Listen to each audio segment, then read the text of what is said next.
welcome to the Route Consultant Weekly webinar for emergency medical services. My name is Josh Gregory, and I'm the Vice President of Education here at Route Consultant. If you've never heard of us, our team ran one of the largest FedEx operations in the country and has had decades of experience valuing, selling, and consulting on logistics businesses. And the goal of these webinars are really to help all of you understand the opportunity that comes with owning a business in the EMS industry. Now, we're here for you to learn about the industry, to ask questions, and to find the best way to accelerate your journey into the industry if you do decide that it's the right fit for you. Now, if you are here live, we're going to have a Q&A at the end, just in case there are questions for me or my co-host. And so if you do have questions, make sure that you put them in the Q&A button at the bottom of the window. If you put them in the chat, or if you raise your hand or try to put them somewhere else, I'm probably going to miss it. So ideally, put those questions in the Q&A at the bottom of the window. Now, for today, as business owners, we are often thinking about maximizing our resources, making sure that we have the best trucks and the best assets for our business. But we don't always think about all of the ways that we can maximize the human capital in our business. And I'm not talking about just working everyone to the bone to maximize their output like a robot. Instead, I'm talking about finding ways to really highlight your employees' skills and add new skills so that they can become better parts of your organization and ultimately help create something that's bigger than the sum of its parts. So Hans Fakir and I will be on today to talk through some of those strategies when it comes to EMS and maximizing what your employees are capable of. Again, if you haven't met Hans before, today is your lucky day. He has a long history in the industry. He's been around it for years and done a lot of different parts of this industry, running it himself, operating them, and helping others get into the space. So he's the perfect resource for conversations like this. So Hans, if you want to go on and come online, and then we can go ahead and get started. Hey, Josh, how's it going? I'm doing well. How are you? How was your Memorial Day? Good, good. It was very relaxing, actually. When I came back from Jamaica, I think I had a bug, so I was Wow. gone the whole week, like I was knocked out. And I don't get sick very often, but this one kind of had me. So I Okay. was making a bunch of hot toddies, you know, Yeah. and Yeah. yeah, air My flu and a whole nine. recovery drink as well. Yes, but I'm excited about this topic because it's the something that people sell a lot of times frequently overlook. Yeah. Yeah. And so I'm glad that we're talking about it. So let's kind of start at the simplest level. So, what do the typical employees look like that you find in most of these ambulance companies? I know we've talked some about this before, but just kind of remind us what they look like there. No, great. Yeah. So for anyone who doesn't know, like if you're walking into a EMS company or ambulance company, traditionally what you're going to see are your front office staff person, receptionist, and you're going to see your EMTs. Sometimes EMT basic, like we discussed before in previous videos. You got your advanced or your paramedics, or depending what state, you might even have an EMR uh, walking around, in the office. But typically, that's who you're going to see. That's the personnel. That's what the personnel is going to be constructed of, right? Your EMTs, your front office, and sometimes you will even see your EMT supervisor. Now, on a larger scale, the larger scale companies, they'll have a separate office or a separate room dedicated for billing, right? They might even have a separate office for maintenance. But primarily on the smaller scales, you're seeing probably one person working in the office, maybe the owner and the EMTs. But you really don't see the EMTs too much in the office because they're probably out, doing routes, running routes. Got it. Okay. So a bunch of different roles. I guess something we've never really hit on before, what are the typical ages of these EMTs when you come in and kind of demographics? Like what do these typically look like when you get them in? You will find that the ages range from 20 probably to 40 years old. Okay. And those will be primarily your full timers. A lot of the older guys that are working at the fire department will come to non-emergency companies like the one I own for part time. So it can go up to the 40s and late to early to late 50s. For those that are right there in the retirement with the fire department, you're getting them in to either run your company or they just want to do something that's not too intense, not too strenuous. So you'll see the majority of your employees range from 20 to 40, and then closer your part-time employees will be 40 to 50, 50, 50 and up. Got it. Okay. So you've got kind of the typical roles, you've got the different EMTs, the different designations that we've talked about, how those break up. So we know kind of the normal, the driving that all of these employees have to do. What are the other types of things that you'll find they do on a regular basis? Yeah. So, of course, driving to pick up patients, right?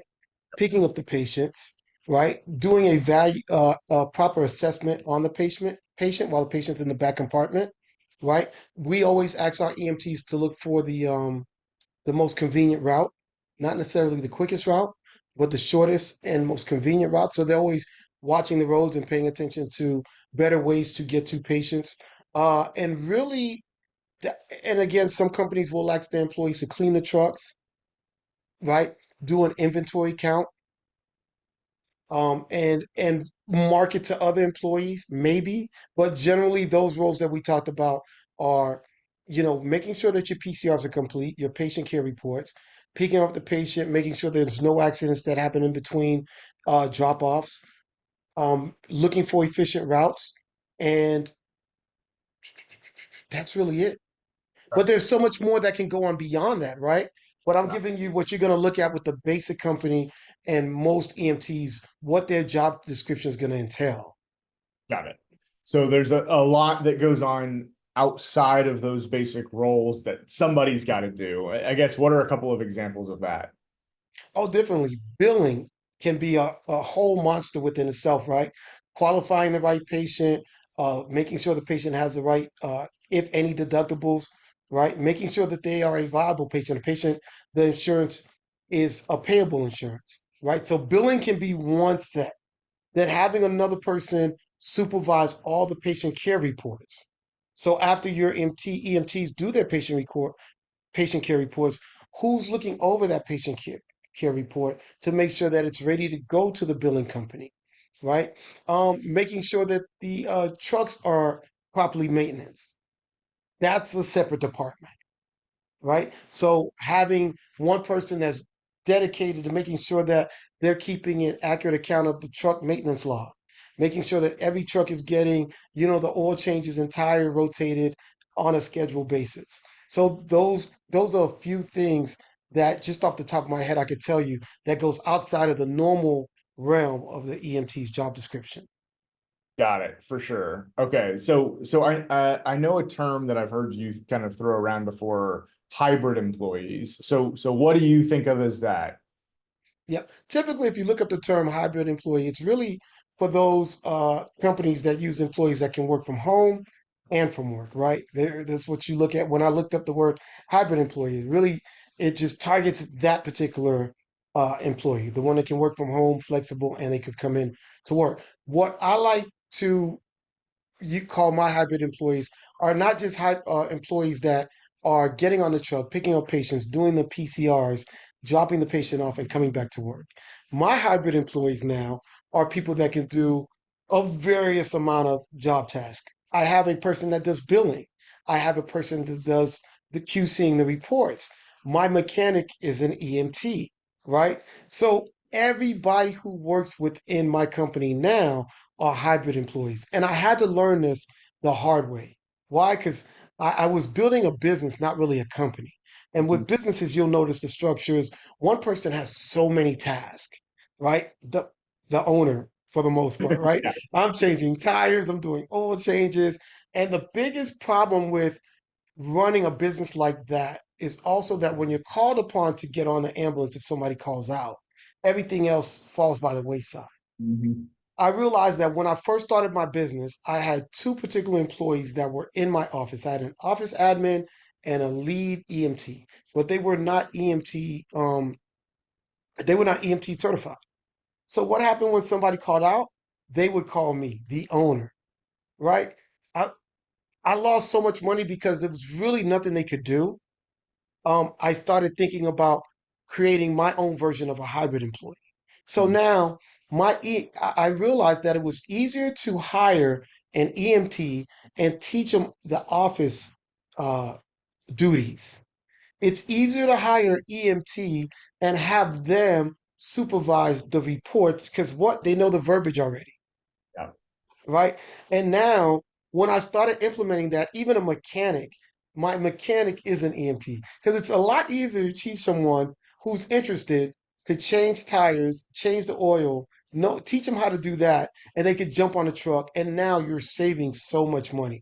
My life became a lot easier, and now I can focus on the one thing that an owner should focus on is the growth, right? So just by tweaking that, that was not really just a tweak, that was a huge pivot that I had to do because you're now cross training people and you're trying to find the right candidates that are interested in doing this, right? Instead of adding it onto an existing employee's task, I just hired new employees and made this part of their job description. So if you don't understand billing, then I'm going to put you through billing school for the first 6 months, right? If you don't understand how to change a tire and all this, but you're interested in it, we're going to teach you. And this builds morale and you're growing your business from the inside out. Yeah.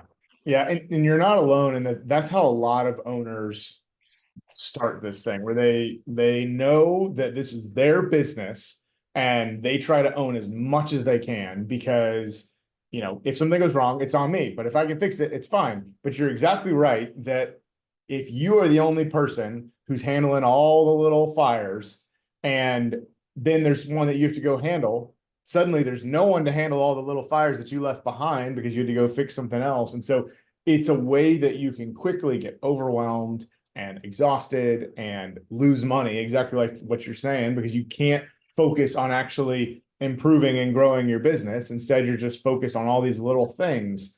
So you kind of attacked it by going for the hybrid employee approach and starting to train some of your employees to handle multiple jobs. What was the hardest part about the transition outside of the mindset switch? Was it hard to get the right employees, or did you find that came easy? I think in this business, because again, we are EMS, but traditionally the type of clientele that we service, it's a lot of redundancy, right? So I think I didn't have any real issue trying to get people to think outside of their job description. They were excited about it. It broke up the monotony, right? Where they're not just doing the same thing over and over. And then you're telling people that you trust them to do this job. And then with that trust, of course, comes a pay raise. So it wasn't a hard transition. I think people just embraced it and it went a lot smoother than I thought it would have. But I will say this, there was, now that I think about it, with my first company, there was a transition. That's why I stated I would deal with new employees, not existing employees, right? Because Yeah. the existing employees that were in my office, it was very difficult to try to convince them to go to EMT school. They don't have any desire to be an EMT, right? They wanted office admin work. So they wanted to QC the reports and do the day-to-day, office stuff. But the truth of the matter is, Josh, that in this business, there's not really a lot of office work to do. So you have people sitting there and it's really dead time that's accounting against your salary or your payroll, right? So why not, if this person's not on the office, they're on the truck. Yeah. But if they're on the truck, guess what? This same office person is passing out flyers to generate new business. So you have one person wearing two different or three different hats at a time, Mhm. right? So it's one thing to give your employees incentives to recruit other employees or to get patients, but to have like two or three employees that are really good at communicating, they got great people skills and they know how to market. Now you're putting that on them. Of course, there's incentives for them. This is just the hybrid employee model just promotes people from within, but it's also an incentivized program, right? And I think it allows people to really say, okay, I could do more than just become an EMT and transport the same patients. Hans is actually trusting me with billing, and now I can again take time off the truck to do billing. It breaks up the monotony, it keeps them engaged. There's there's really no downside to creating hybrid employees. It's a Yeah. backup plan for your backup plan.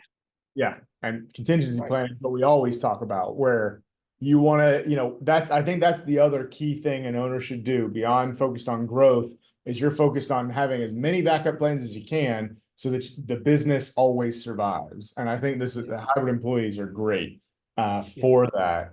I'd imagine, that this adds a lot of kind of satisfaction and potentially retention of these employees by giving them paths to expand their skill sets, the things that they're doing, and their pay. Because sometimes when the conversation is, I'm the same driver that I was last year, but I want more money, that starts to become a complicated conversation when you have it every single year. But if you can show them, hey, there are ways for you to make more money, it may not be doing only driving. You may have to take on a few extra responsibilities, but there's a path here because I value you as an employee and I want to open these opportunities and it really helps the business. Those are all great things. And this is going to be a great way to keep employees engaged. And then now you don't have such a high turnover ratio with employees. Hybrid employees, it's if you look it up, it's one of the best ways to keep the employee turnover ratio down, right? I'll give you one prime example. One of the biggest companies that we oftenly speak about, the one in Philly, the gentleman who was actually running that business has someone in charge of his wheelchair section, but that's also the maintenance repair guy there. So while I was there, he literally got off of a route and changed two tires on two other vehicles while he was there, jacked them up, changed the tires. I was like, this is genius, and it just keeps the ball rolling. So creating hybrid employees that go beyond the office and even outside the office, like the maintenance part, will help keep trucks on the road as well. Like every time I think of it, I just think of just the benefits Yep. to it, Yeah, right?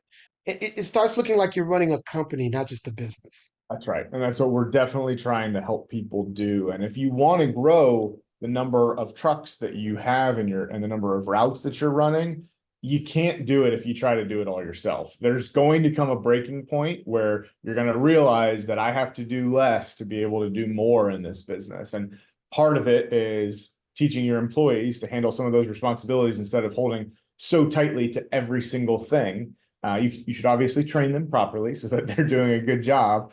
But yes, it's a key way to make sure that the business is successful. It Now, keeps, yeah, oh, I'm so sorry. Go good. ahead. I was going to say it keeps employees committed. I'll give you an example. One of my guys was a former firefighter. He left the fire department, but he had a pressure washing business, right? But he was a dedicated and loyal employee. Rather than us pay a independent contractor to wash our vehicles, we hired him. So every Friday and every no every Sunday we knew our trucks would be ready for the week. He would Sunday all the trucks are sitting at my office. He goes there and washes all the trucks. Now the employees are responsible for cleaning inside the trucks, but he made sure the outsides look good because that's our moving billboard, right? So again, that was something we had that the same employee for years. Yeah. Same job, same two jobs. Yeah, that's perfect. And I think there are all kinds of examples there that you can come up with as to ways that your business has and can benefit from these types of relationships. Now, I know one of the things, there's different types of EMTs, EMTB or A, are there different ones that you would rather have as your hybrid employee? Like, is there a different way to think about who you go to offer those additional responsibilities? Definitely. So if you look at the general structure of most EMT companies, you only need an EMR, EMTB, or EMTA, right? But again, we're looking at opportunity, we're looking at growth. We're always thinking about what are the opportunities for my company? How much can I grow? Right? Well, you know that if you have limited certifications, you can only provide certain services, right? We talked about the differences of having a medic and do we need a medic in certain cases if we're only providing BLS? We don't need a medic, but you can always go down as a medic. You can't go up, right? So if we have a truck, for instance, that we use for certain sets for that needs an ALS truck, then I would love to have only a medic staff. Because Yeah. now I can provide both services, right? I can provide the BLS and I can provide the ALS. So that's another way of just an employee using their certification to provide different services for you, and you're not limiting yourself, right? So with the EMTB or EMTA, of course, we can only provide BLS service. Well, you might be missing out on opportunities like the sporting events and movie sets, or like we're going to talk about next week, the AMR disaster relief, uh, you know, um, Yeah. program. So having an employee that can do multiple things within his scope of practice is key as well. Now you have to look at it. Every case is different. If it's financially beneficial for your company, but again, if we're thinking growth, we can still find those medics that are in the fire department. They're not looking for something too strenuous, and they wouldn't mind working with an EMT pay, maybe $2 to $3 less than what they normally get, but it gives you the flexibility to provide various services. Yeah. Yeah, it just opens up the opportunities the more that they can do. It's that same entire justification of using a hybrid employee in the first place, is that they learn more and can do more. If you start with somebody who knows more, it opens more doors. There's more opportunities you have to help the business. But yeah, it is, those are the types of things that I think people really need to think through as they're trying to find ways to expand what their business can do, instead of just saying, I will spend 5 more hours on this business today. It's Yes, sometimes it's about building a repeatable process with someone else, instead of having to just say, you know what, there's 24 hours in a day and I haven't used 4 of them today. I might as well spend another 4 on the business. A lot of exactly. time, the much more efficient and cost-effective way to build this is to create roles for your employees to grow and expand.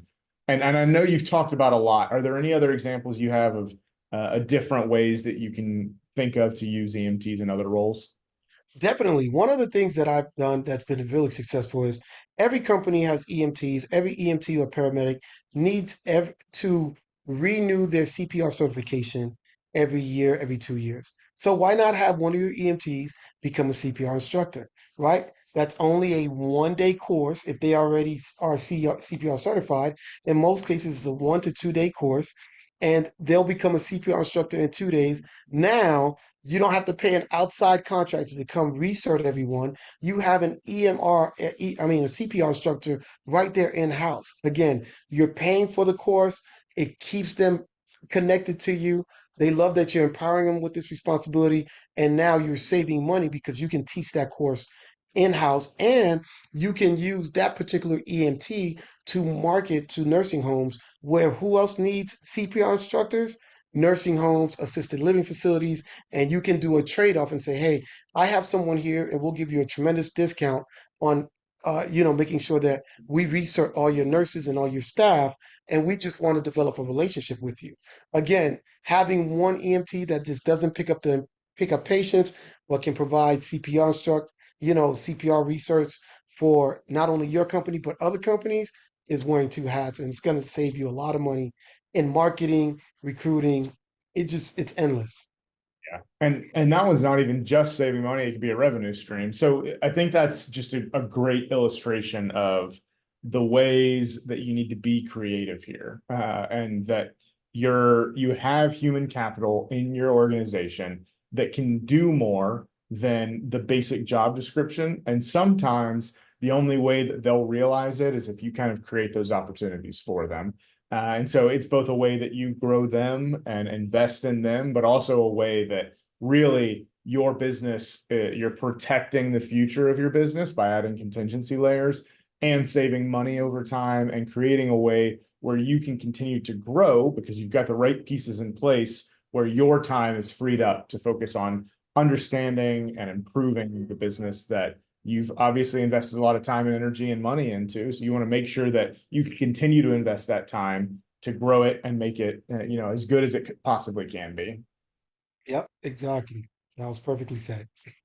Perfect. So that's really what we wanted to cover today on investing in your employees, hybrid employees, and finding ways to kind of cross utilize those that you have in your organization. So if anyone has any questions, feel free to ask it. Other than that, I do want to make sure that if you haven't heard of either our 101 or our new investor summits, we do have ways that you can come to our site and learn quickly and kind of get up to speed on the industry and kind of take that next step to learn and come in person to meet us and ask questions, go over listings, and really make sure this is the right fit for you. Beyond that, we do have our expo coming up as well. It's our giant contractor expo the first week of August. So if you're interested on this space and you want to interact with us, that event is completely free. There will be thousands of contractors from across the country from a bunch of different industries coming together, learning. Hans and I will be there. And it's a chance for you to just come out to Dallas for the first week of August, meet us, and we will provide all the food, all the drinks, all the learning, so that by the end of it, you'll be exhausted, but you'll have had a great time and learn a ton, and you'll have gotten to meet contractors and people from across the country. So hopefully we will see you at that. Other than that, I'm not seeing any questions come in, so I'll go ahead and end it for today. Hans, thank you so much for being here, providing that expertise. And for all of you, thanks for joining, and we'll see everybody next week.